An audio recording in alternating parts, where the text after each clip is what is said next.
Take a deep breath, let your shoulders relax, and allow yourself to drift back through the mists of time to a quiet morning in medieval France, where a queen awakens not to fanfare, but to the gentle whisper of dawn breaking over ancient stone walls.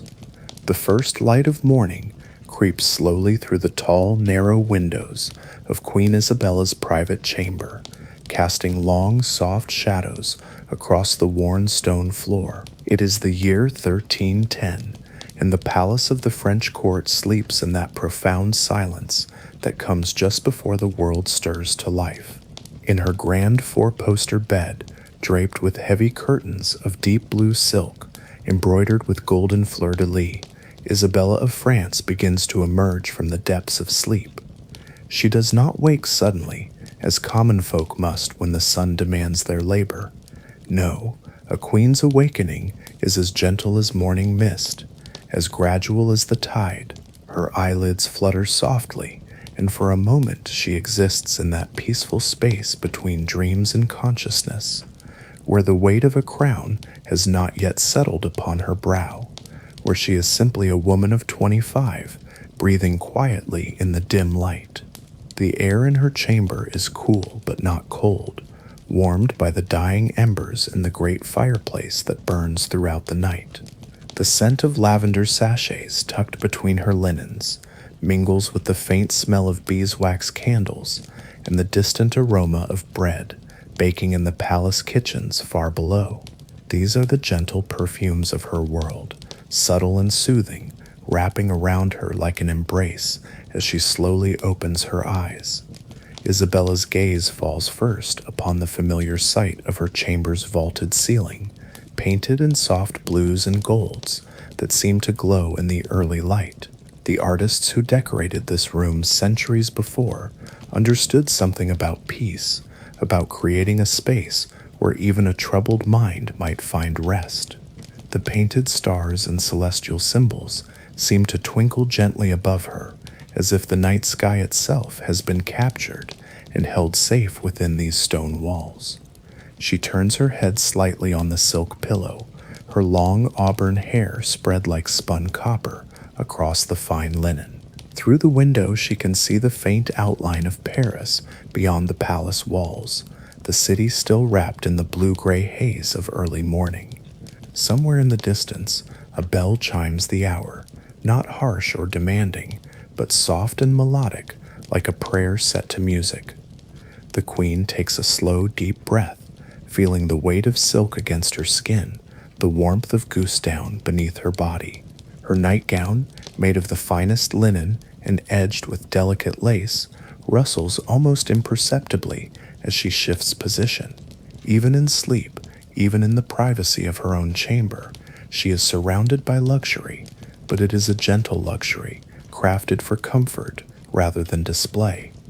A soft knock comes at the chamber door, so quiet it barely disturbs the morning stillness. This is Marie, her most trusted lady-in-waiting, who has served the queen for 7 years and knows her rhythms as well as the phases of the moon. Marie does not enter immediately. She waits, listening for some sign that her mistress is ready to begin the day. "Enter, dear Marie," Isabella calls softly, her voice still husky with sleep. The door opens with barely a whisper on its well-oiled hinges, and Marie steps inside, her soft leather shoes making no sound on the stone floor. She is a woman of 40, with kind eyes and gentle hands, dressed in a simple gown of gray wool that speaks of dignity without ostentation.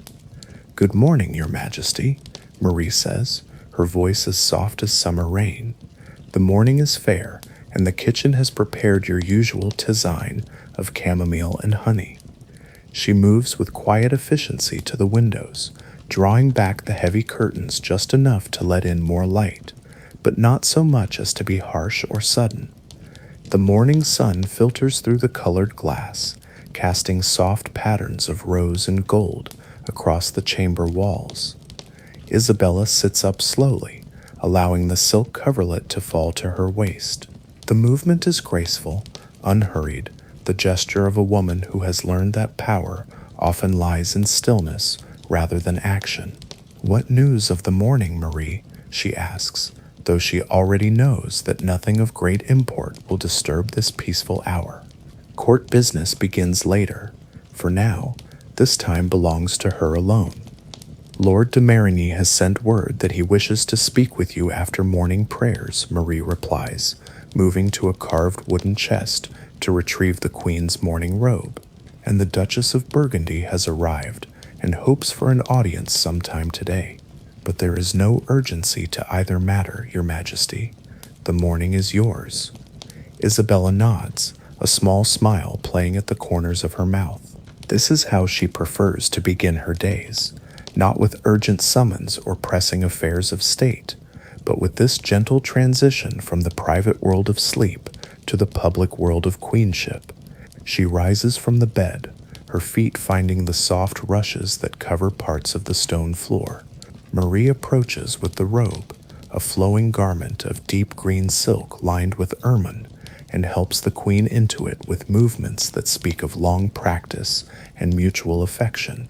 The morning routine that follows is a dance of quiet intimacy between queen and servant, performed countless times, yet never mechanical. Marie brings a basin of warm water, scented with rose petals, and Isabella washes her face and hands with a bar of soap made from olive oil and lavender. The water is perfectly warm, heated in the palace kitchens, and carried up the winding stairs by servants who understand that their queen values gentleness above all else in these morning hours. As Isabella dries her hands on a towel of fine linen, she moves to the window and looks out over the palace gardens.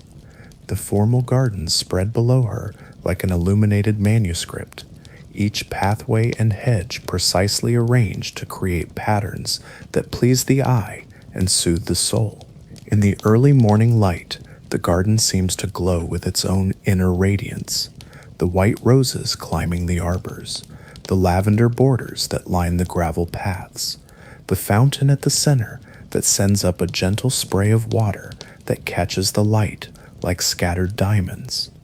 "The roses are particularly beautiful this year," Isabella observes, her voice carrying a note of genuine pleasure.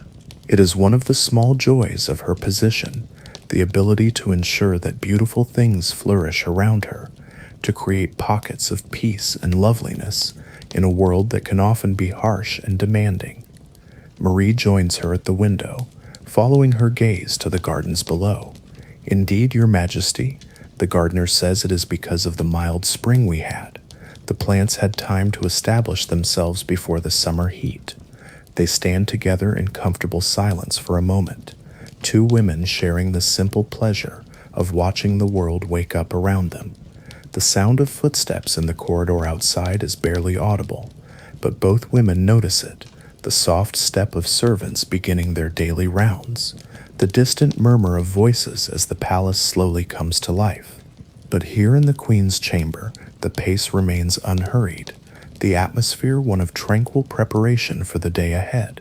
Isabella moves to her dressing table, a masterpiece of carved oak inlaid with ivory and mother of pearl, its surface covered with the tools of feminine beauty, silver combs and brushes, small pots of rouge and powder, bottles of perfume that catch the morning light like jewels.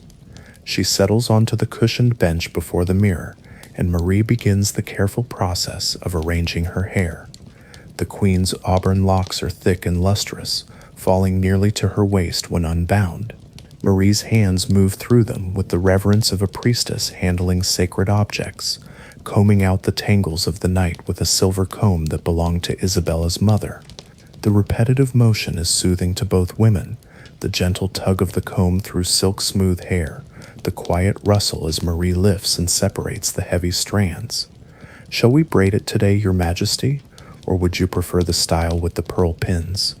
Marie asks, holding up two silver combs adorned with small pearls that gleam like captured moonlight.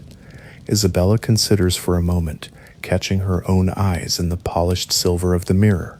She sees a woman who has learned to carry herself with dignity, whose gaze has grown more thoughtful over the years of her marriage, whose beauty has deepened from the fresh loveliness of youth into something more complex and intriguing. The braids, I think, she says finally. Something simple for the morning hours. Marie nods and begins to section the hair, her movements sure and practiced. As she works, she hums softly under her breath, a lullaby from her own childhood, barely audible but adding to the peaceful atmosphere of the chamber. The song is wordless, just a gentle melody that seems to flow like water, rising and falling with the rhythm of her work. The braiding takes time, but it is time well spent in contemplation. Isabella watches in the mirror as her hair is transformed from the wild tangle of sleep into something ordered and beautiful.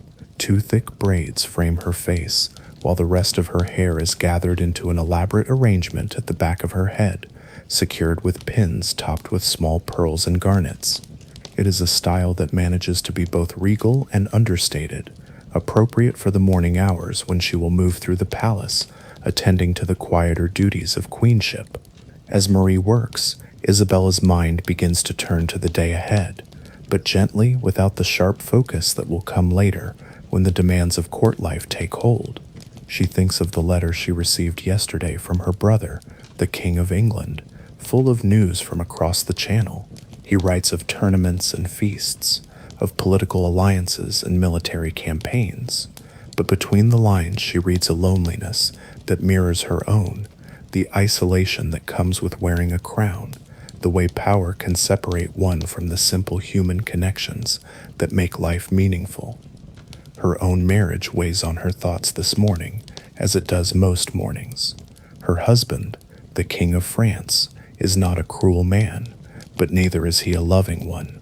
Their union was arranged for political reasons, as royal marriages always are, and while they have learned to exist together with civility and even a certain fondness, there is an emotional distance between them that sometimes feels as vast as the ocean that separates France from England. She remembers their wedding day 10 years ago, when she was just 15 and he 17, both of them trembling with nervousness beneath their magnificent robes. She had hoped then that love would grow between them, as the marriage negotiators had assured both sets of parents it would, and perhaps it has. In its way, a quiet affection, a mutual respect, an understanding of their shared duties. But it is not the passionate love of the troubadour's songs, not the all-consuming devotion that makes poets weep and courtiers sigh. Still, she has found her own forms of contentment within the boundaries of her life. There are the small pleasures, the beauty of her gardens, the satisfaction of managing the complex household of the palace, the quiet joy she takes in her books and her correspondence with scholars and poets across Europe. There are moments of genuine happiness when she successfully mediates a dispute between courtiers, when she receives news that one of her charitable foundations has helped feed hungry families, when she discovers a particularly beautiful illuminated manuscript in the palace library. Mary finishes with her hair and steps back to admire her work. "Beautiful as always, Your Majesty," she says with genuine warmth. The compliment is not mere flattery. Mary has served her queen long enough to know that Isabella's beauty comes not just from her physical features, striking though they are, but from an inner serenity that has grown stronger over the years. "Thank you, dear Marie," Isabella replies, reaching up to touch the braids gently. "Now shall we choose the gown for this morning?" She rises from the dressing table and moves to the large wardrobe that takes up one entire wall of the chamber. Its doors are carved with scenes from the lives of saints, each figure rendered with exquisite detail and painted in soft colors that have grown more beautiful with age. Mary opens the wardrobe doors to reveal an array of gowns that would make any woman gasp with wonder, but Isabella's taste runs to understated elegance rather than ostentatious display. Her morning gowns are made of fine fabrics, silk, wool, linen, but in colors that soothe rather than demand attention. Soft blues like the sky at dawn, gentle greens like new leaves, warm golds like afternoon sunlight, deep purples like twilight shadows. "The blue, I think," Isabella says, indicating a gown of silk, the color of a robin's egg, with sleeves that will flutter gently as she moves and a neckline that is modest yet flattering. It seems to suit the peacefulness of the morning. Mary lifts the gown from its place and shakes it out gently, the silk rustling like whispered secrets. Helping the queen into her garments is another ritual that both women find soothing. The way the fine fabric settles over Isabella's frame, the careful adjustment of the long sleeves, the securing of the belt that emphasizes her slender waist without being tight or uncomfortable. Over the gown goes a sleeveless surcoat of deeper blue, embroidered around the edges with a pattern of silver thread that catches the light subtly as she moves. The effect is one of quiet magnificence, clearly the dress of a queen, but one who understands that true elegance lies in restraint rather than excess. As Marie makes the final adjustments to the gown, Isabella moves to a small table near the window where her prayer book waits. It is a beautiful volume, bound in blue leather and decorated with gold leaf, its pages filled with illuminated prayers and meditations that she has read countless times over the years.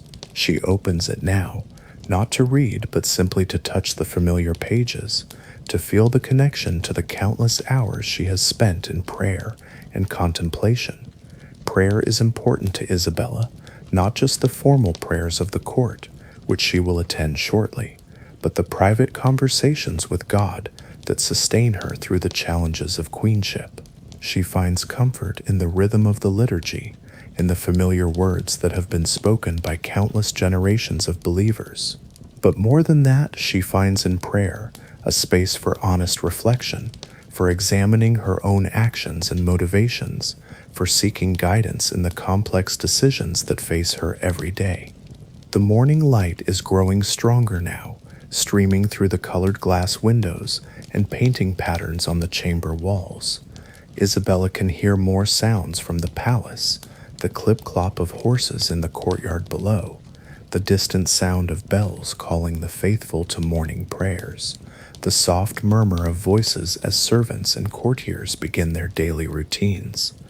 Mary brings a light breakfast, fresh bread still warm from the ovens, butter that gleams golden in the morning light, honey from the palace beehives, and a tisane made from herbs grown in the palace gardens. Isabella eats slowly, savoring each bite, taking time to appreciate the simple pleasure of good food prepared with care. The bread is crusty on the outside and soft within, the butter sweet and rich, the honey carrying the faint taste of the flowers from which the bees gathered their nectar. As she eats, Isabella thinks about the servants who made this meal possible, the bakers who rose before dawn to prepare the bread, the dairy maids who churned the butter, the gardeners who tend the herb gardens, the countless individuals whose work allows her to begin each day with this simple luxury. She makes a mental note to visit the kitchen sometime this week, to thank the staff personally for their dedication. It is one of the ways she tries to use her position responsibly, not just to enjoy the privileges of queenship, but to acknowledge and appreciate those who make those privileges possible. The tisane is particularly soothing this morning, the chamomile and honey creating a warmth that spreads through her body and helps her feel centered and calm. Marie has added just a touch of mint from the garden, and the combination of flavors is both comforting and refreshing. Isabella cups the warm pottery mug in her hands, feeling the heat seep through her palms, and takes her time finishing the aromatic drink. When breakfast is complete, it is time for the next stage of the morning routine, the addition of jewelry that will mark her unmistakably as queen. But even here, Isabella's taste runs to pieces that are beautiful rather than merely impressive.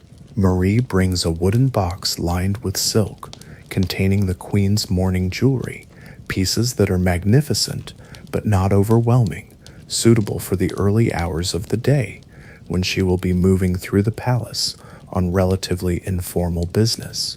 First come the earrings, teardrops of pearls that catch the light and move gently as she turns her head. Then a necklace of pearls and sapphires, the stones arranged in a pattern that emphasizes the elegant line of her neck without being ostentatious. The pearls are lustrous and perfect, each one carefully selected for its size and color, and they lie cool against her skin like drops of captured moonlight. Finally, Marie brings the circlet that Isabella wears for morning activities, not the full crown that she will don for formal occasions, but a delicate band of gold set with small sapphires and garnets that complement her gown. It settles on her brow with familiar weight, a reminder of her position, but not an uncomfortable burden. The circlet is a masterpiece of the goldsmith's art, each stone cut to catch the light in a slightly different way, creating a subtle play of color and brilliance that seems to shift as she moves. Now dressed and adorned, Isabella is ready to leave the private sanctuary of her chamber and enter the public world of the palace. But she takes a moment to look around the room that has been her retreat, her place of peace and restoration. The fire has died down to glowing embers, but the chamber is still warm and inviting. The bed has been made with fresh linens, the pillows plumped and arranged just so. The morning light streams through the windows, illuminating the painted ceiling and casting gentle shadows across the stone floor. "Thank you, Marie," Isabella says, placing a gentle hand on her lady-in-waiting's arm. "You make each morning a gift." The words are simple, but they carry the weight of genuine gratitude and affection. Marie has been more than a servant over the years. She has been a confidante, a source of comfort, a steady presence in a world that can often feel uncertain and demanding. Marie curtsies gracefully, but her smile is warm and genuine. "It is my honor, Your Majesty. Shall I accompany you to morning prayers?" She already knows the answer. Isabella always attends the morning service, finding in the formal prayers of the court a way to transition from the private world of her chamber to the public world of queenship. Together they leave the chamber, Isabella's silk slippers making barely a whisper on the stone floor. The corridor outside is one of the most beautiful in the palace, its walls lined with tapestries that tell the stories of saints and heroes, its vaulted ceiling painted with scenes from the life of Christ. The morning light streams through tall windows, creating pools of golden radiance on the worn stone floor. As they walk, Isabella's gown rustles softly, the silk catching the light and flowing around her like water. The sound of her footsteps mingles with Marie's to create a gentle rhythm that echoes softly off the stone walls. Other courtiers are beginning to move through the corridors now, ladies in waiting hurrying to attend their mistresses, pages carrying messages between different parts of the palace, household officials beginning their daily rounds. But even in the growing bustle of the palace coming to life, there is a quality of restraint and dignity that reflects Isabella's influence. The servants move quietly, understanding that harsh sounds and sudden movements are unwelcome in this place of beauty and contemplation. Conversations are conducted in low voices, creating a murmur like distant waves rather than the sharp clatter of urgent business. They pass through several corridors, each more magnificent than the last, before arriving at the palace chapel. It is a jewel of Gothic architecture, its soaring arches reaching toward heaven, its walls pierced by windows of colored glass that transform the morning light into something magical and ethereal. The altar is adorned with golden candlesticks and silk hangings, while the wooden pews are carved with such delicacy that they seem more like works of art than mere furniture. Isabella takes her place in the front pew, a space reserved for her alone, and marked by a cushion of blue silk embroidered with the royal arms. The chapel is filling with courtiers and palace officials, all dressed in their finest morning attire, all moving with the quiet dignity that is expected in this sacred space. The rustle of silk and wool, the soft click of jewelry, the whispered conversations, all blend together to create an atmosphere of reverent anticipation. The palace chaplain enters, his white robes flowing around him like clouds, his face serene, with the peace that comes from a life dedicated to prayer and contemplation. He is an old man, his hair silver and his hands gentle, and Isabella has come to value not only his spiritual guidance, but his wisdom in matters of conscience and moral decision-making. As the service begins, Isabella allows herself to be carried along by the familiar rhythms of prayer and song. The Latin words wash over her like water, their meaning sometimes less important than their sound, their ability to lift her spirit and connect her to something larger than herself. She joins her voice to the others in the responses, her clear soprano blending with the deeper voices of the men and the lighter tones of the other women, to create a harmony that seems to fill the chapel with its own luminescence. The morning prayers are not lengthy. The church understands that the court has business to attend to, and the liturgy is designed to be both spiritually nourishing and practical. But within the brief span of the service, Isabella finds what she is looking for, a sense of connection to the divine, a reminder of the responsibilities that come with power, a moment of peace before the day's demands take hold. As the final blessing is pronounced and the congregation begins to file out of the chapel, Isabella remains in her pew for a few moments longer, her head bowed in private prayer. She asks for wisdom in the decisions that await her, for compassion in her dealings with others, for the strength to use her position in service of justice and mercy. These are not formal prayers from any liturgy, but the heartfelt words of a woman who understands that power without conscience is a dangerous thing. When she finally rises and leaves the chapel, the morning has progressed enough that the palace is now fully awake and alive with activity. Servants hurry past carrying trays of food and baskets of linens. Courtiers gather in small groups to discuss the business of the day, and the sound of horses and carriages in the courtyard below speaks of visitors arriving and departing on various missions. Isabella makes her way to the solar, a beautiful room on the second floor of the palace that serves as her private sitting room and informal audience chamber. It is here that she conducts much of the day-to-day business of queenship, meeting with petitioners, reviewing correspondence, consulting with advisors on matters that require her attention but do not warrant a formal audience in the throne room. The solar is one of Isabella's favorite rooms in the palace, designed to be both beautiful and comfortable.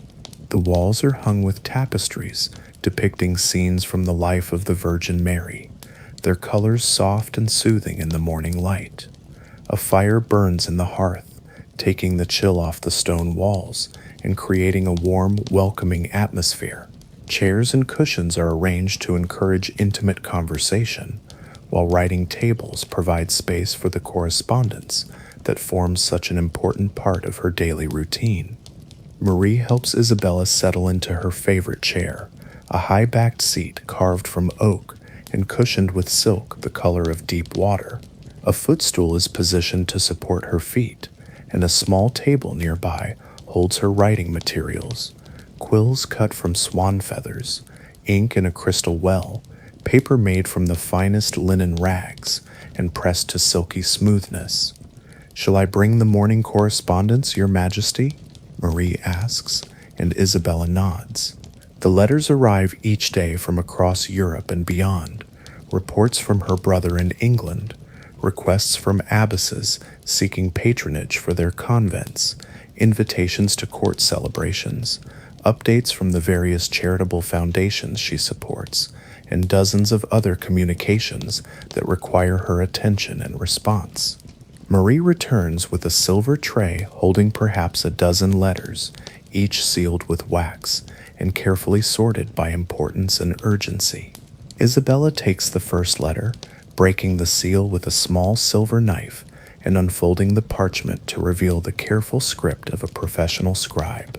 It is from the abbess of a convent near Paris, requesting assistance with repairs to their chapel roof. The abbess writes with obvious education and refinement, describing not only the practical need, but the spiritual significance of maintaining a beautiful space for worship. Isabella reads slowly, taking time to consider not just the words but the emotions behind them. She can picture the abbess in her simple cell, carefully composing this letter by candlelight, weighing each word to convey both humility and urgency. The request is reasonable, and Isabella makes a mental note to approve a donation from her private funds. But more than that, she resolves to visit the convent personally when her schedule permits, to see the repairs for herself and to spend time in conversation with the sisters. The next letter brings news from England, from a cousin who writes with wit and warmth about the latest fashions at court, the marriages and births and deaths that mark the passage of time in noble families, the small dramas and comedies that make up the texture of courtly life. Isabella smiles as she reads, enjoying the glimpses into a world that is similar to her own, yet different in countless small ways. There is a letter from a scholar in Bologna, thanking her for her patronage of his work, translating Greek texts into Latin. His gratitude is profound and genuine, and he describes the progress he has made on a particularly challenging manuscript. Isabella takes pride in supporting such work, understanding that learning and knowledge are treasures that enrich not just individual lives, but entire civilizations. A letter from the treasurer of one of her charitable foundations provides a detailed accounting of the funds she has provided for feeding the poor in the parishes around Paris. The numbers tell a story of genuine need met with practical compassion, hundreds of families fed, children who might otherwise have gone hungry given the nourishment they need to grow and thrive. Isabella reviews the figures carefully, noting areas where additional support might be needed and making plans to increase her contributions where possible. As she works through the correspondence, Isabella is aware of the broader life of the palace continuing around her. Through the windows of the solar, she can see courtiers walking in the gardens below, their colorful garments bright against the green backdrop of lawns and hedges. The sound of laughter drifts up from somewhere in the palace, and she catches a snatch of music from one of the other chambers, perhaps a lute lesson for one of the younger ladies in waiting. The morning light shifts and changes as the sun climbs higher, the colored glass windows of the solar casting patterns that move slowly across the tapestried walls. Isabella finds the changing light soothing, a gentle reminder of the passage of time and the natural rhythms that govern all life, even the artificial world of the court. A soft knock at the door interrupts her reading, and Marie enters to announce that Lord de Marigny has arrived for his requested audience. Isabella sets aside her letters and prepares to receive him, smoothing her gown and checking that her circlet sits properly on her brow. These small gestures of preparation are important. They help her transition from the private woman reading letters to the public queen prepared to conduct business. Lord de Marigny enters with the deep bow, appropriate to his rank and her position. He is a man of middle years, dressed in a gown of deep brown wool that speaks of dignity without ostentation. His face shows the intelligence and careful calculation of a skilled administrator, but also the weariness that comes from years of navigating the complex currents of court politics. "Your Majesty," he says, his voice respectful but not servile, "I thank you for granting me this audience."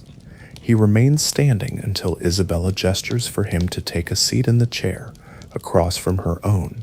The solar is designed for such intimate conversations, creating an atmosphere that encourages honest discussion while maintaining the proper respect for royal dignity.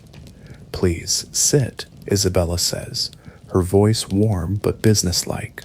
"Marie, perhaps some refreshment for Lord de Marigny?" Marie curtsies and leaves to arrange for wine and small cakes to be brought, understanding that important conversations often go better when accompanied by the gentle ritual of shared refreshment. As they wait for the refreshments to arrive, Isabella and Lord de Marigny exchange the pleasantries that oil the wheels of court life, inquiries about health and family, comments on the weather, observations about the beauty of the morning. These conversations may seem trivial to outsiders, but they serve important purposes, allowing each party to take the measure of the other's mood and inclinations, setting the tone for the more substantive discussions to follow. Mary returns with a servant carrying a tray of refreshments, wine in crystal goblets that catch the morning light, small cakes made with almonds and honey, fresh fruit arranged on a silver platter. The ritual of serving and accepting refreshment provides another opportunity for assessment and consideration, allowing both Isabella and Lord de Marigny to observe each other's mannerisms and reactions. "Now then," Isabella says once they are both settled with their wine, "what matter brings you to seek audience this morning?" Her tone is attentive but neutral, neither encouraging nor discouraging, leaving space for him to present his case in his own way. Lord de Marigny takes a careful sip of his wine before responding, using the moment to organize his thoughts and choose his words precisely. "Your Majesty, there is a matter concerning the appointment of a new abbess at the convent of Saint Germain that requires your wisdom and decision." He speaks slowly and clearly, understanding that such appointments, while they may seem minor in the grand scheme of court politics, are important both for the spiritual welfare of the community and for the broader network of relationships that bind the nobility to the church. Isabella nods, encouraging him to continue. She is familiar with the convent he mentions, a small but influential house that has served as a retreat for noble women for several generations. The choice of abbess will affect not only the spiritual direction of the community, but also its relationships with the surrounding countryside and the court itself. There are two candidates, Lord de Marigny continues, each with strong qualifications but different strengths. Sister Marguerite has served as prioress for 7 years and has shown excellent administrative skills and deep spiritual commitment. However, she is young for such a position and may lack the authority needed to command respect from the older sisters and the local nobility. He pauses to take another sip of wine, giving Isabella time to absorb this information before continuing. The alternative is Sister Anne, who served as abbess of a smaller house in Normandy before requesting transfer for health reasons. She has extensive experience in leadership and strong connections to several noble families, but some question whether her health concerns might limit her effectiveness in the demanding role of abbess. Isabella listens carefully, not just to the words, but to the subtle implications behind them. The choice between youth and experience, between innovation and tradition, between local knowledge and broader connections. These are the kinds of decisions that seem simple on the surface, but carry ramifications that can echo for years. "Have you spoken with both sisters?" she asks, wanting to understand not just their qualifications on paper, but their personal qualities and motivations. "I have, Your Majesty. Both are deeply committed to their vocations and to the welfare of the community." Sister Marguerite speaks with passion about reforms she would like to implement, improvements to the education of young women who come to the convent as oblates, expansion of the scriptorium where the sisters copy manuscripts, strengthening of ties with the university scholars who sometimes visit to consult the convent's library. Isabella finds herself intrigued by these possibilities. The education of women is a cause close to her heart, and she has long believed that convents can serve as centers of learning and intellectual development for women who might otherwise have few opportunities to develop their minds. "And Sister Anne?" she prompts. Sister Anne speaks more of stability and tradition, Lord de Marigny replies. She has concerns about some of the younger sisters, who she feels may be too influenced by new ideas that could distract from the primary purpose of the religious life. She emphasizes the need for strong discipline and adherence to established practices. Isabella sips her wine thoughtfully, considering the implications of each approach. Both perspectives have merit. Innovation and tradition both have roles to play in maintaining healthy institutions. The question is which approach is most needed at this particular convent at this particular time. What is your assessment of the current state of the community? She asks. Are they in need of reform and renewal, or would they benefit more from stability and consolidation? Lord de Marigny considers this question carefully before responding. From my observations, Your Majesty, the community is fundamentally healthy, but perhaps somewhat. The sisters are devout and the administration is competent, but there is a sense that the convent could be doing more to fulfill its potential as a center of learning and spiritual growth. Isabella nods, beginning to form her own opinion about the appropriate choice, but she does not rush to judgment. Instead, she asks several more questions, probing different aspects of the situation, seeking to understand not just the immediate decision, but its longer-term implications. The conversation continues for perhaps half an hour, ranging over various aspects of convent life. The relationships between different religious houses, the role of noble patronage in supporting spiritual communities, and the broader question of women's education and intellectual development. It is the kind of discussion that Isabella particularly enjoys, substantive and meaningful, touching on issues that matter deeply to her, requiring both practical wisdom and moral judgment. Finally, she reaches her decision. I believe Sister Marguerite should be appointed as abbess, she says. Her youth may be seen as a disadvantage by some, but I think the community would benefit from fresh perspectives and renewed energy. However, I would like to suggest that Sister Anne be asked to serve as her advisor for the first year, lending her experience and wisdom to support the new abbess as she establishes her authority. Lord de Marigny nods approvingly. A wise solution, Your Majesty. It honors both sisters while serving the needs of the community. He makes a note on a small tablet he carries, recording the decision for formal implementation. As their business concludes, Isabella feels the satisfaction that comes from making a thoughtful decision that balances competing interests and serves the broader good. It is one of the aspects of queenship that she finds most fulfilling, the opportunity to use her position to support institutions and individuals who are working to make the world a better place. Lord de Marigny takes his leave with appropriate ceremony, and Isabella returns to her correspondence, but with a sense of accomplishment that makes the remaining letters seem less burdensome and more like opportunities to be of service. The morning continues to unfold gently around her. Through the windows of the solar, she can see that the gardens have come fully to life. Gardeners working among the flower beds, courtiers strolling along the pathways, children playing under the supervision of their nurses. The sound of their laughter drifts up to her window, light and musical, adding to the peaceful atmosphere of the morning. Marie brings word that dinner will be served in an hour, and Isabella realizes with some surprise how quickly the morning has passed.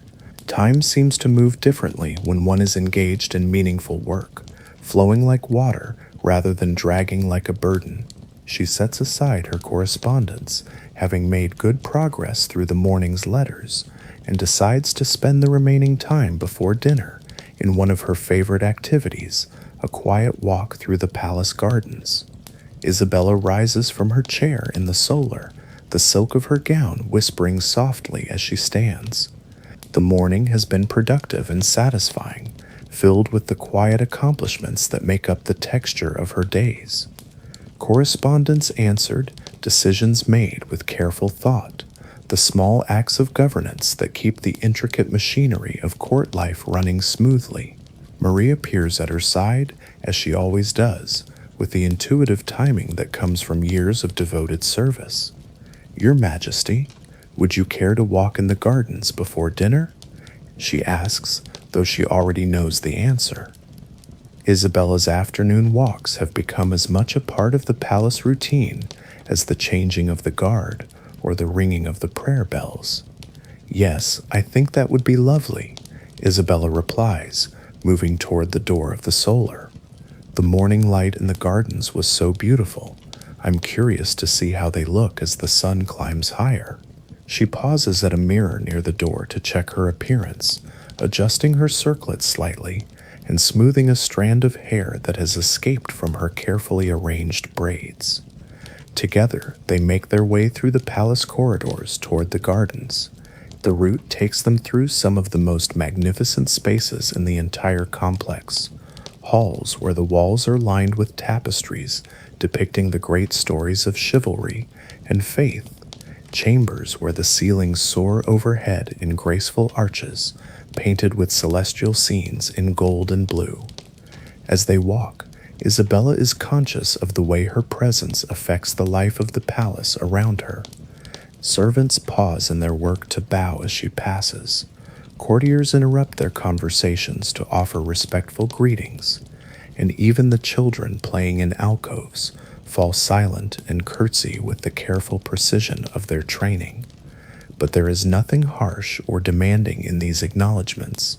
They flow naturally from the mutual respect that Isabella has cultivated during her years as queen. She pauses occasionally to speak with various members of the court, inquiring about the health of a page's sick mother, complimenting a lady-in-waiting on her skill at embroidery, asking the head gardener about the progress of the roses that are her particular pride. These brief conversations may seem insignificant, but Isabella understands their importance in maintaining the complex web of relationships that make the court function as a community, rather than merely a collection of individuals pursuing their own interests. The transition from the interior of the palace to the gardens is always magical for Isabella. One moment she is enclosed within stone walls, surrounded by the artifacts of human creativity and ambition, and the next she steps into a world where nature and art have been combined to create something that transcends both. The palace gardens are laid out in the formal style, with geometric patterns of hedges and flower beds, gravel paths that curve in pleasing arcs, and fountains that send up gentle sprays of water that catch the afternoon light like scattered jewels. But within this formal framework, there is abundant life and beauty. The roses that Isabella noticed from her window this morning are even more spectacular at close range. Great climbing bushes covered with blooms in shades of pink and white and deep red, their perfume heavy in the warm air. Lavender borders line many of the pathways, their purple spikes humming with bees that seem drunk on nectar and sunshine. Isabella chooses a path that leads toward the rose arbor, her favorite spot in the entire garden. Marie walks beside her, both women moving at the leisurely pace that allows them to notice and appreciate the details around them. The way the light filters through the leaves of the lime trees, the sound of water trickling in the channels that carry it from fountain to fountain, the soft buzz of insects going about their ancient business of pollination and survival. Other members of the court are enjoying the gardens as well, but they maintain a respectful distance from the queen, understanding that her walks are times of contemplation rather than social interaction. A group of young ladies in waiting sits on a marble bench near one of the fountains, their colorful gowns bright against the white stone, their voices low and musical as they discuss some matter of court gossip.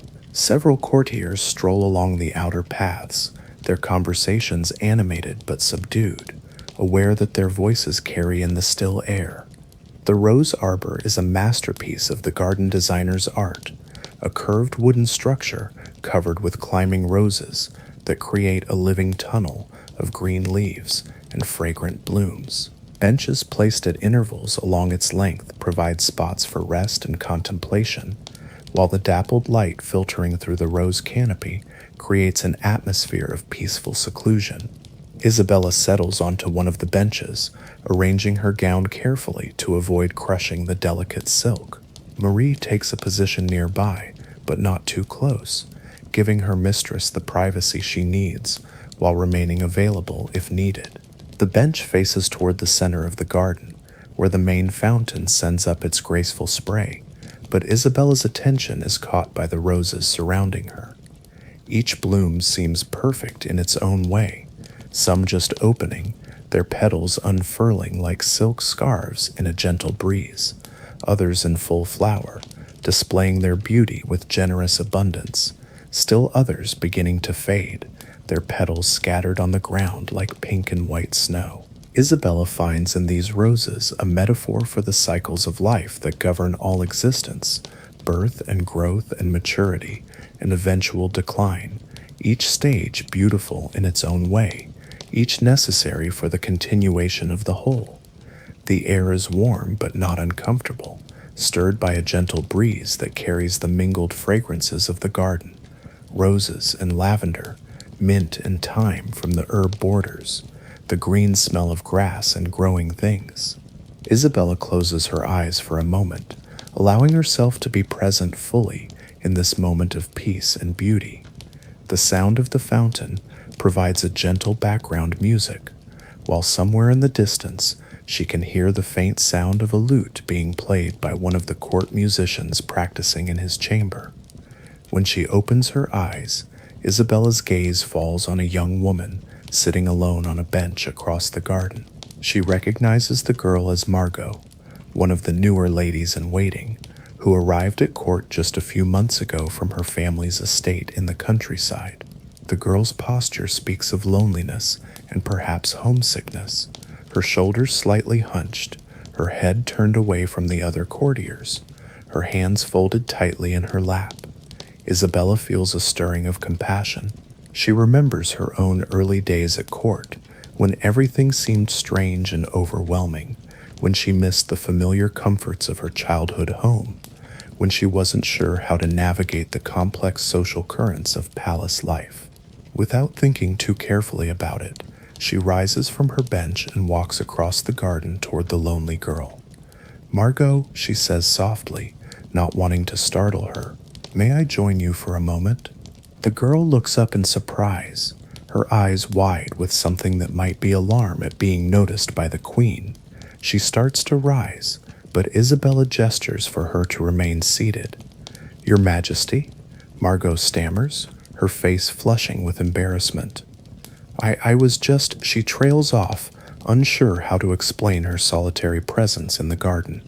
"You were enjoying the beauty of the afternoon," Isabella supplies gently, settling onto the bench beside her, "as was I. There's no need to explain or apologize for seeking a few moments of peace." She keeps her voice warm and reassuring, remembering how intimidating royal attention could be for someone new to court life. They sit together in comfortable silence for a few moments, both women looking out over the garden. Isabella can sense the younger woman's nervousness gradually easing, replaced by something that might be curiosity or even tentative gratitude for the unexpected kindness. "Are you finding court life to your liking?" Isabella asks eventually, her tone conversational rather than formal. She genuinely wants to know, not as a queen making polite conversation, but as one woman concerned for another's welfare. Margot considers the question carefully before answering. "It's very different from home, Your Majesty," she says finally. "Everything is so grand, and there are so many rules to remember, so many people to meet. Sometimes I feel quite lost." Her honesty is refreshing, and Isabella appreciates that the girl doesn't try to hide her struggles behind false bravado. "I understand," Isabella says, and means it. "When I first came to court, I used to walk in gardens like this one, and imagine I was back in the orchards of my childhood, where I could climb trees and pick apples without worrying about whether my behavior was appropriate for a future queen." The confession is more personal than she usually allows herself to be, but something about this lonely girl brings out her maternal instincts. Margot turns to look at her with obvious surprise. "You felt that way too, Your Majesty, but you always seem so perfect, so sure of yourself."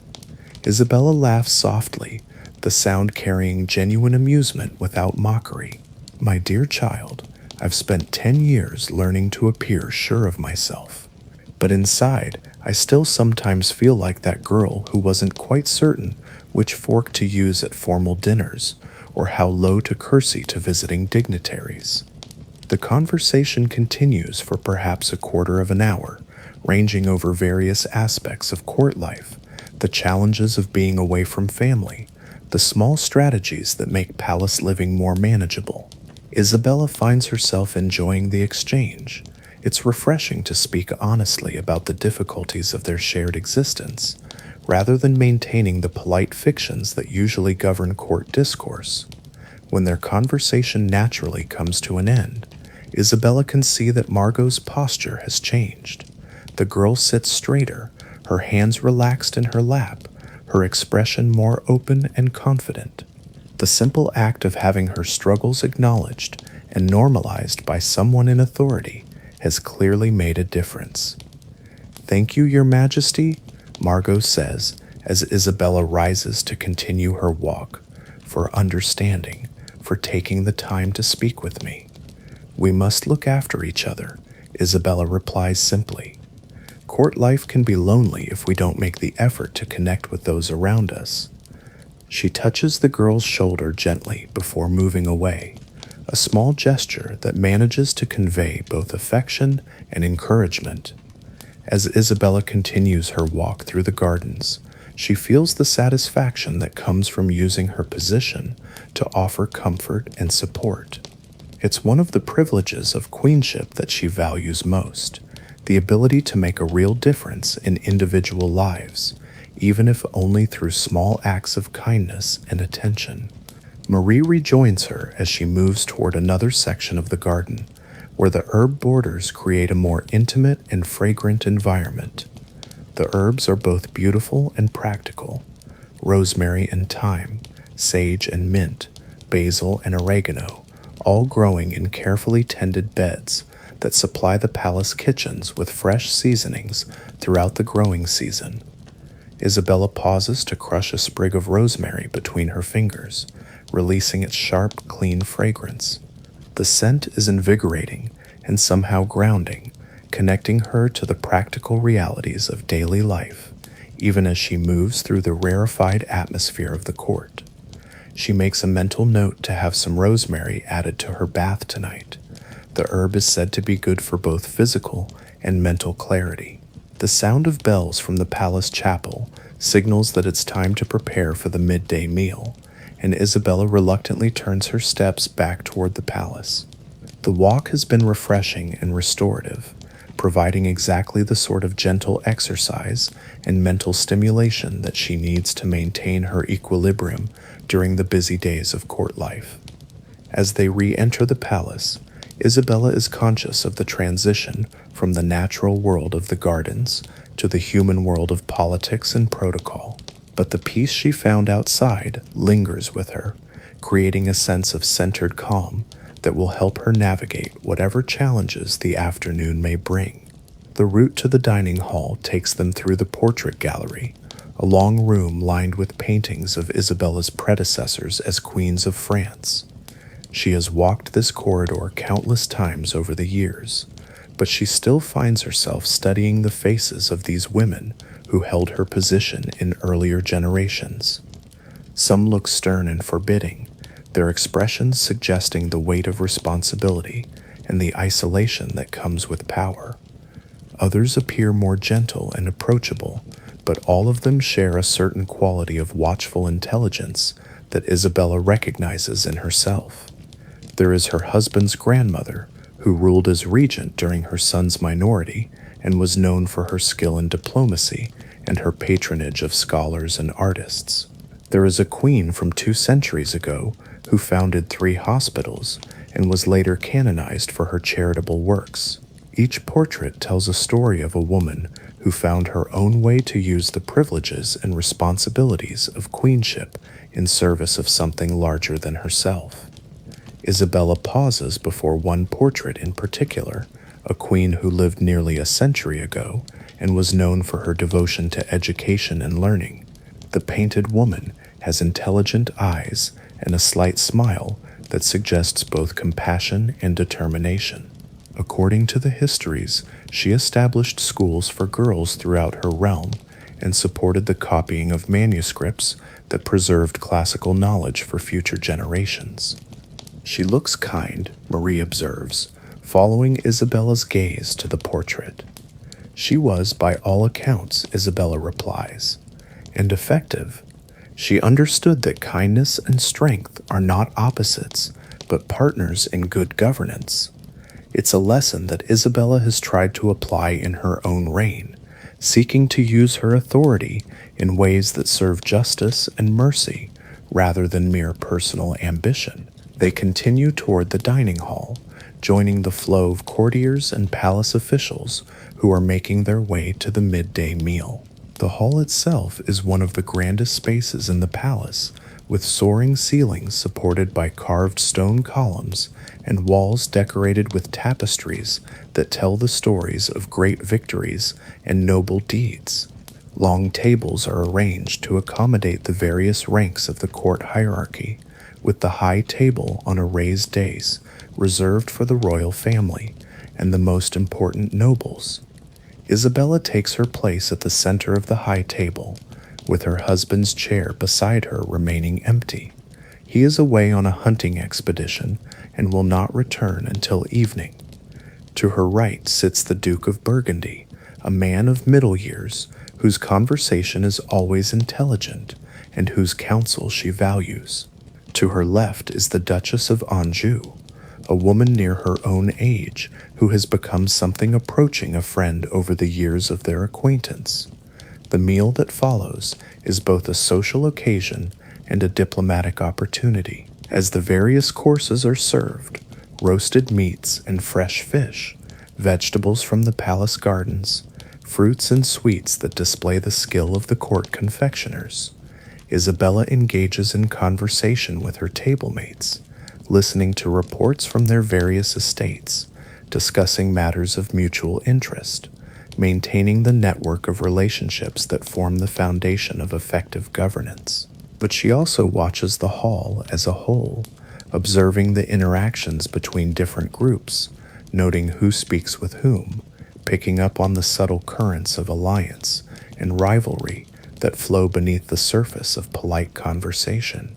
This is one of the skills she has developed over her years as queen, the ability to read the social dynamics of the court, to understand how different individuals and factions relate to each other, to anticipate potential conflicts before they become serious problems. The Duke of Burgundy leans over to share news from his recent travels, describing the prosperity he observed in the towns under his jurisdiction, the success of recent harvests, the contentment of the people. His report is detailed and thoughtful, revealing both his genuine concern for the welfare of those under his authority and his skill as an administrator. The new mills we built along the river are working well, he reports. The grain can be processed more efficiently, which benefits both the farmers who sell their crops and the townspeople who buy their bread, and the increased productivity has allowed us to reduce some of the taxes that were causing hardship. Isabella nods approvingly. This is the kind of practical governance that she most admires, improvements that make real differences in people's daily lives, policies that balance different interests fairly, leadership that serves the common good rather than merely enriching those in power.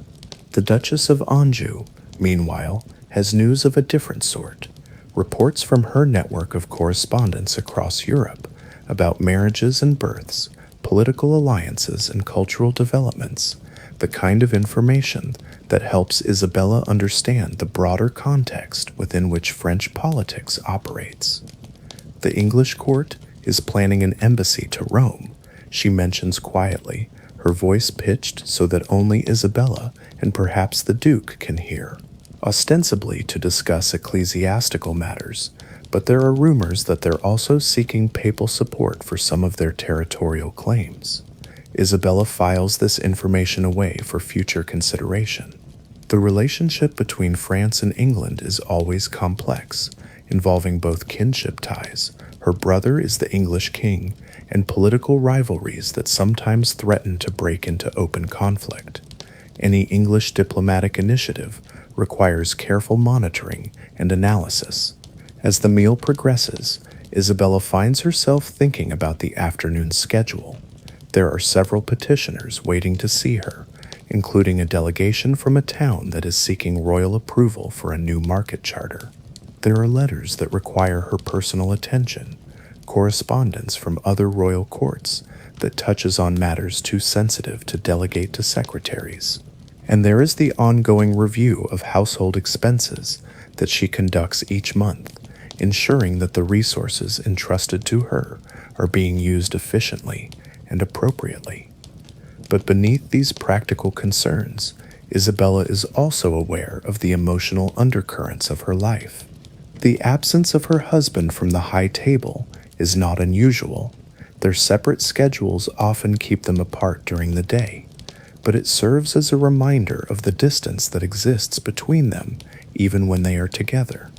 They have learned to work together effectively as partners in governance, and there is genuine affection between them, but the passionate love that she sometimes imagines other couples share has never developed in their relationship.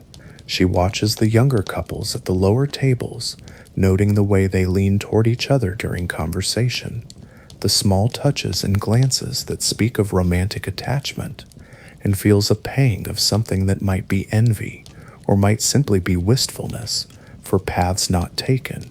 But she has learned to find satisfaction in other aspects of her life, in the work of governance, in her friendships with women like the Duchess of Anjou, in her patronage of scholars and artists, in the small acts of kindness that brighten individual days. The meal concludes with the serving of sweetmeats and spiced wine, accompanied by entertainment from the court musicians. A young man with a particularly fine voice sings a song about courtly love, his clear tenor floating through the hall and creating a moment of shared beauty that transcends the various political and social divisions that normally structure court life. Isabella listens with genuine pleasure, appreciating both the technical skill of the performance and its emotional content. Music has always been important to her. It provides a language for feelings that cannot easily be expressed in words, a way of connecting with others across the barriers of rank and politics and personal history. As the formal part of the meal ends and courtiers begin to disperse to their afternoon activities, Isabella makes her way to the small audience chamber where she will receive the petitioners who have requested meetings. This is one of the most important parts of her daily routine, the opportunity for her subjects to bring their concerns directly to royal attention, to seek justice or assistance, or simply to be heard by someone in authority. The audience chamber is smaller and more intimate than the throne room used for major state occasions, designed to encourage honest conversation rather than mere ceremonial display. Isabella takes her seat in a chair that is elegant but not overwhelming, positioned so that petitioners can approach easily and speak without feeling intimidated by excessive grandeur. The first petitioner is a merchant from one of the river towns, seeking resolution of a dispute with local officials over tax assessments. He presents his case clearly and respectfully, providing documentation to support his claims and demonstrating both knowledge of the relevant laws and respect for royal authority. Isabella listens carefully, asking questions to clarify details and ensure that she understands all aspects of the situation. The case is complex, involving competing interpretations of tax law and differing assessments of property values. But after careful consideration, she is able to suggest a solution that addresses the merchant's legitimate concerns while respecting the authority of local officials and the need for fair tax collection. The next petitioner brings a very different sort of request, a request for royal patronage for a school that is being established in her hometown. The woman, an abbess of obvious intelligence and dedication, describes her vision of an institution that would provide education not just for the daughters of nobles, but for girls from merchant families, and even some from the artisan classes. Isabella finds herself deeply interested in this proposal. Education has always been important to her, and she believes strongly that learning should be available to as many people as possible, regardless of their social origins. She asks detailed questions about the curriculum that would be offered, the qualifications of the teachers who would be employed, the practical arrangements for housing and feeding students from different social backgrounds. By the end of their conversation, Isabella has committed not only to providing financial support for the school, but to serving as its patron, lending her name and authority to help ensure its success. The abbess leaves with obvious gratitude and excitement, and Isabella feels the deep satisfaction that comes from using her position to support something that will make a real difference in many lives. The afternoon continues with several more petitioners, each bringing different concerns and requests.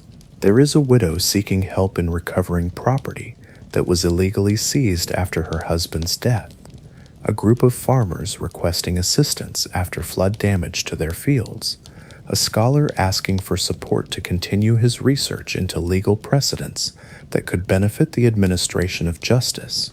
Each case requires Isabella to listen carefully, to understand both the factual details and the human emotions involved, to balance competing interests and legal requirements, to make decisions that serve justice while respecting established precedent. It is demanding work requiring both intellectual rigor and emotional sensitivity, but it is also deeply meaningful.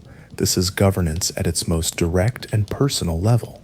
As the formal audiences conclude, Isabella takes a few minutes to review notes from the various meetings, making sure that her decisions are properly recorded and that appropriate follow-up actions are scheduled. Marie assists with this process, her careful organization and excellent memory helping to ensure that nothing important is overlooked. The abbess seemed particularly pleased with your support for her school, Marie observes as they work through the notes. As was I with her proposal, Isabella replies. It's exactly the sort of initiative that deserves royal patronage, something that will create lasting benefits, that serves the common good, that helps people improve their lives through their own efforts. She makes a note to arrange a visit to the school once it is established, wanting to see firsthand how her support is being used. The late afternoon light is slanting through the windows of the audience chamber when Isabella finally rises from her chair, the business of the day largely complete. There are still letters to write and reports to review, but the most pressing matters have been addressed, and she feels the satisfaction that comes from a day well spent in service of her responsibilities. Marie helps her to her private study, a smaller and more personal space than the solar, where she conducts formal business.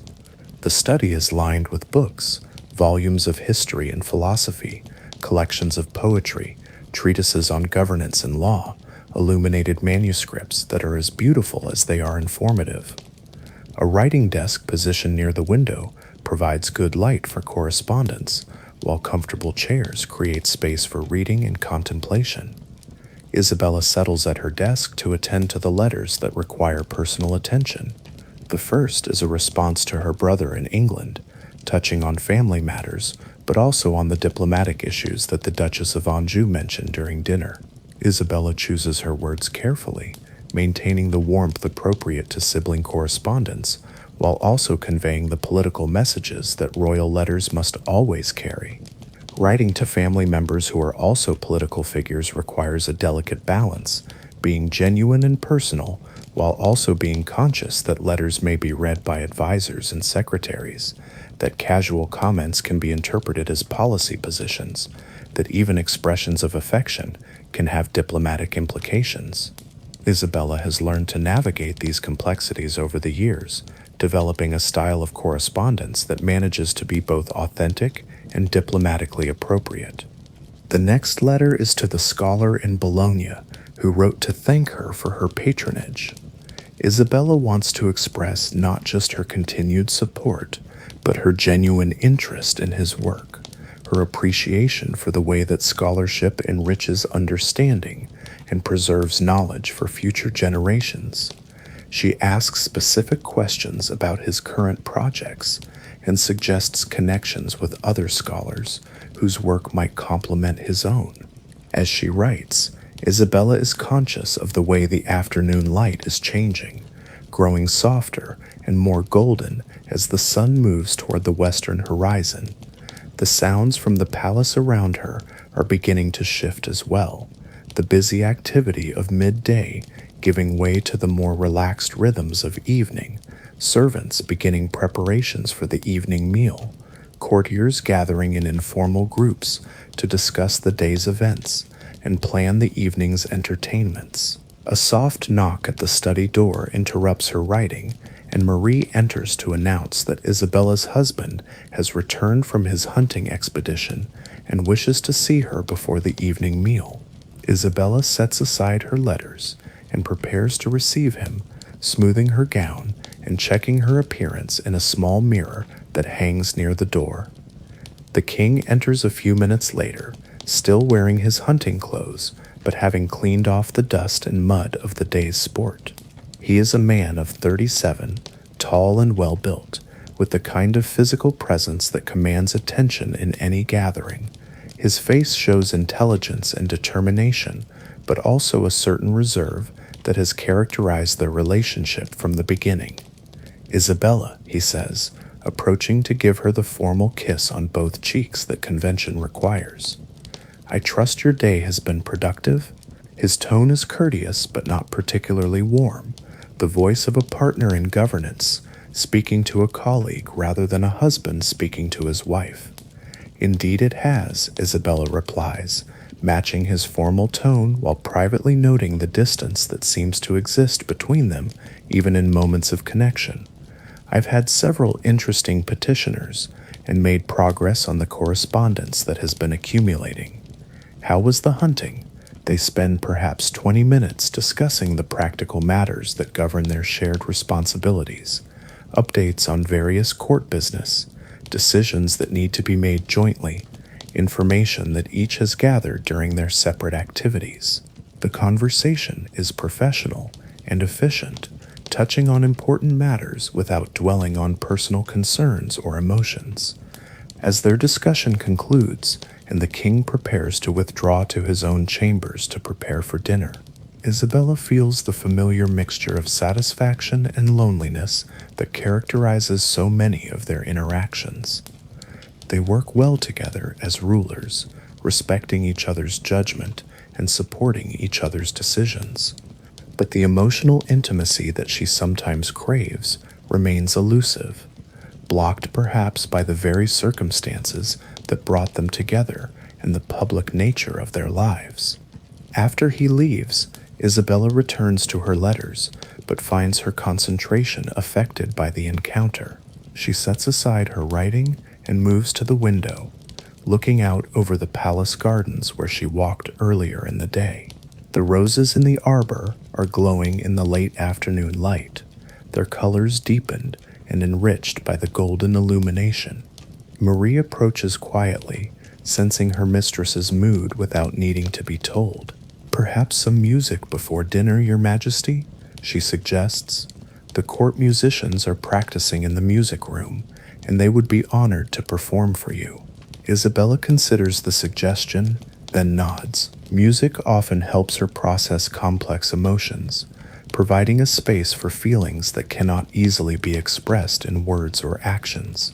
"Yes, I think that would be pleasant. Something gentle and contemplative, if possible." They make their way to the music room, a beautiful space with excellent acoustics and comfortable seating arranged to create an intimate atmosphere for musical performance. The court musicians, a lutenist, a singer, and a player of the viol, are indeed practicing, and they are clearly delighted by the opportunity to perform for the queen. Isabella settles into a chair, positioned to take advantage of both the acoustics and the view through the room's tall windows.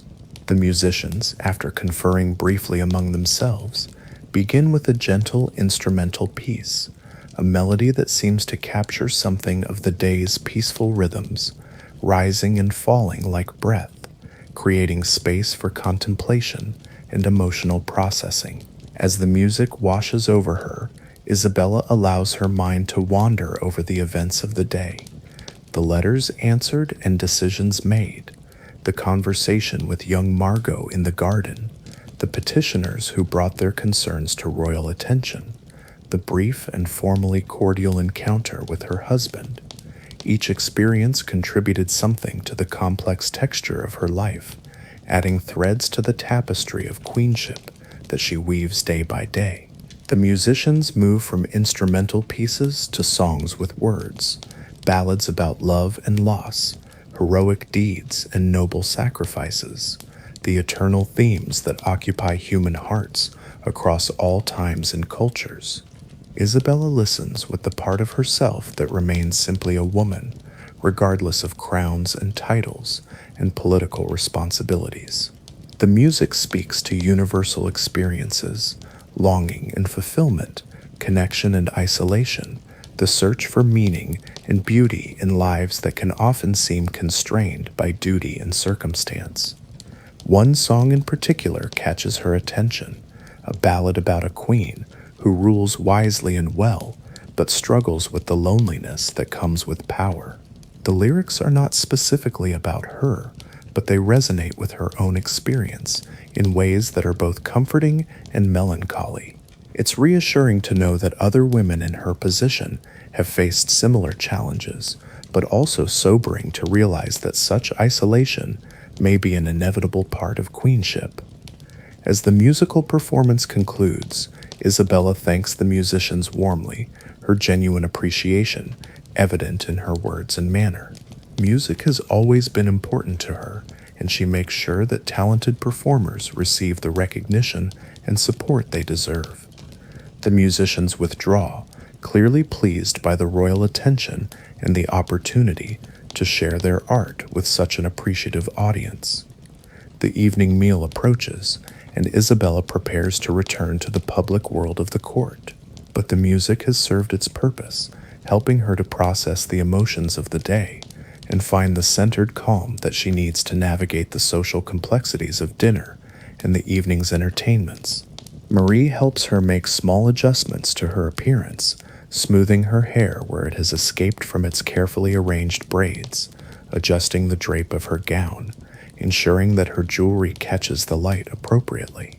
These small rituals of preparation are important, helping Isabella transition from her private self to her public role as queen. The evening meal is less formal than the midday dinner, with smaller groups of courtiers gathering around tables arranged throughout the hall. Isabella moves from group to group, spending time in conversation with different individuals, maintaining the personal connections that make court life more than just a series of political transactions. She speaks with the Duke of Burgundy about his plans for new construction projects in his territory, discussing the balance between economic development and environmental stewardship. She listens to the Duchess of Anjou's reports about cultural developments in other courts, noting trends in art and literature that might influence patronage decisions. She congratulates a young knight on his recent marriage, inquiring about his bride and expressing hope for their happiness.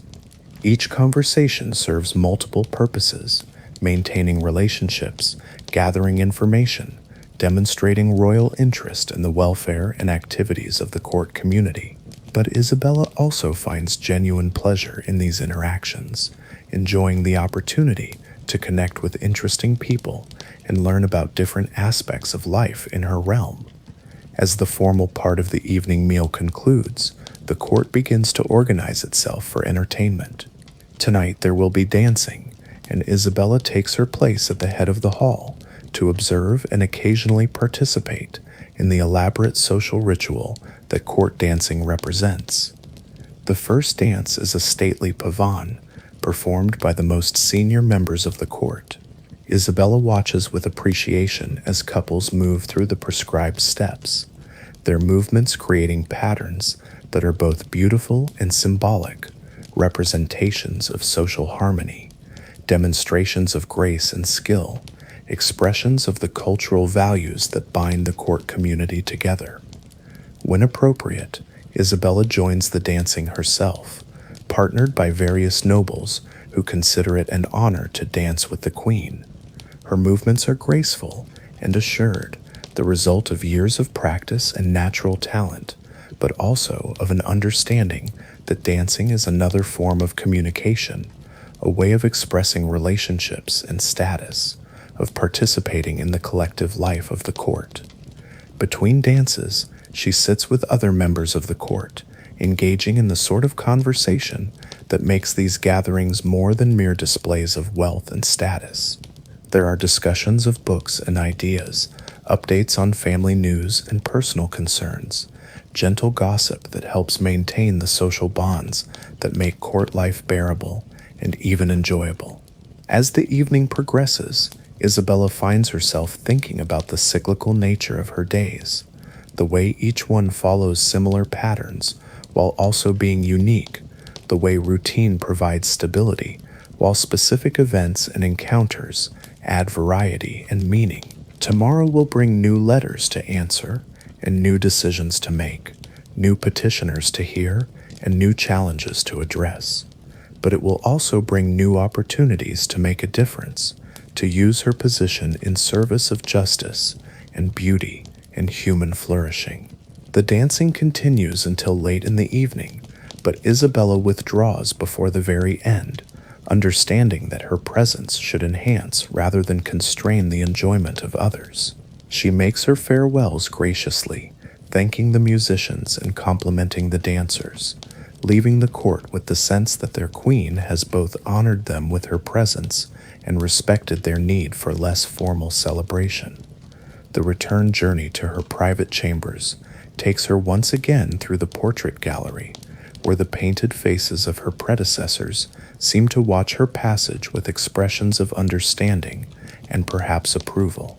She has made it through another day of queenship, finding ways to balance the demands of power with the needs of her own spirit, using her authority to serve purposes larger than herself. In her chamber, Marie helps her prepare for sleep, removing the jewels and fine garments that mark her public role, brushing out her hair until it falls free around her shoulders, helping her into the simple linen nightgown that will be her companion through the hours of rest and renewal. As Isabella settles into her bed, surrounded by the familiar comforts of silk hangings and down pillows, she reflects on the day that is ending.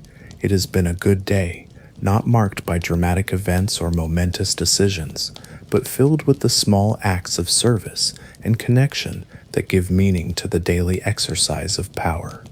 Outside her windows, the palace is settling into its nighttime rhythms. The sounds of celebration from the great hall are fading, replaced by the quieter activities of servants completing their duties and courtiers retiring to their own chambers. In the distance, she can hear the night watch calling the hours, their voices carrying across the courtyards and gardens like prayers offered to the darkness. Isabella closes her eyes and allows herself to drift towards sleep, her mind still touched by the music she heard earlier, her body relaxed by the gentle luxury of her bed, her spirit at peace with the knowledge that she has used this day well. Tomorrow will bring new challenges and opportunities, but for now there is only the quiet comfort of rest and the satisfaction of duty, fulfilled with grace and wisdom. The last sound she hears is the soft whisper of wind through the garden roses, a gentle lullaby that carries her toward dreams where queens can be simply women, where power serves only love, and where every day brings new chances to make the world a little more beautiful and just. And so we leave Queen Isabella in the gentle embrace of sleep, her day complete, her conscience clear, her heart at peace with the quiet heroism of ruling with wisdom and compassion. Let her peaceful rest inspire your own, as you too find comfort in the knowledge that each day offers opportunities to serve something larger than ourselves, to create beauty and justice in whatever realm we inhabit, to live with the grace and dignity that make even ordinary moments sacred. Sleep now and dream of roses in ancient gardens, of music that speaks to the soul, of the quiet satisfaction that comes from days well lived and duties faithfully performed. Rest in the peace that Isabella found, and wake tomorrow ready to write your own story of service and beauty